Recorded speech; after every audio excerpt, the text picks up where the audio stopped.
Ang pangalan ng ating bida ay si Arnel Esparcia. Isa siyang manggagawa sa Department of Public Works and Highways. Umaga pa lang, nagmamaneho na siya patungo sa trabaho.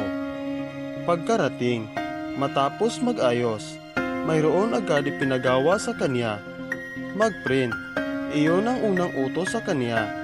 Mga dokumento na kailangan upang manatiling mabuti ang reputasyon ng institusyon. Kaya, dali-daling naghanda si Arnel ng mga papel para maprintahan. Makikita sa likod ang kanyang kasamahan. Nag-uusap sila. Ang pangalan ng kanyang kasamahan ay Ryan. Magaling ito. Siya ang taga-kumpuni ng mga nasirang gamit sa opisina. Ito ang lagi niyang nakakausap. Kaso, minsan ay wala sa mood si Ryan dahil mayroon itong mga sariling problema. Kaya, madalas ay solo lamang siya. Sa ibang dako, nagbago ang isip ng kanyang boss. Hindi siya pinagpatuloy sa pag-print. Kaya naghimay na lamang siya ng mga nagamit na mga papel para muli pa itong mapakinabangan. Habang naghihimay, nag-imagine siya na sana ganyan kakapal ang pera niya. Nang sa ganun, mabayaran niya lahat ng utang niya. Ang hirap ng panahon ngayon, kaya kailangan talaga na mag-aral ang mga kabataan para sa hinaharap mayroon silang pwedeng panangga. Bumalik tayo sa storya. Nagbagong muli ang isip ng kanyang boss. Pinag-print siya.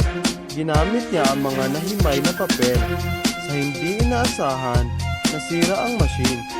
Mabuti na lang nariyan si Ryan. Kinumpunin niya agad ito. Kaya, nakapagpatuloy si Arnel sa pag-print. Pagkatapos sa lahat, iba na naman ang ginagawa ni Arnel. Nagsusulat, sinulat niya ang ibang kailangan gawin. Kahit pagod na ang mga daliri, nagpatuloy siya kasi due date na ngayon. Pagkatapos magsulat, ginamit niya ang computer upang magpalit ng pangalan ng mga dokumento na nascan. Hindi madali, masakit sa mata, pero patuloy pa rin para hindi mapagalitan. Sobrang dami pa na mga papalitan at dito nagtatapos ang isang araw sa buhay ni Arnel. Interpersonal communication is a challenge that Gen Z faces in the workplace.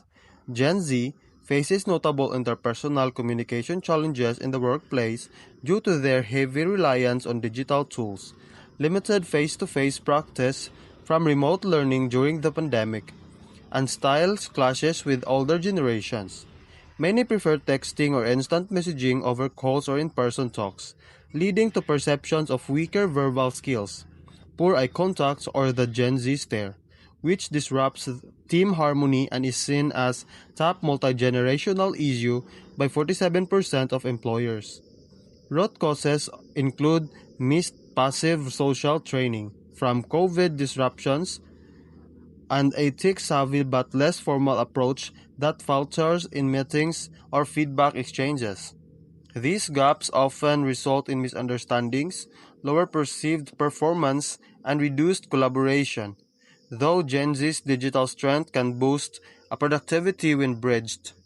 Employers can help by providing workshops on verbal and nonverbal skills, mentorship programs, hybrid practice opportunities, and clear standards via tools like Teams, enabling faster adaptation and better outcomes.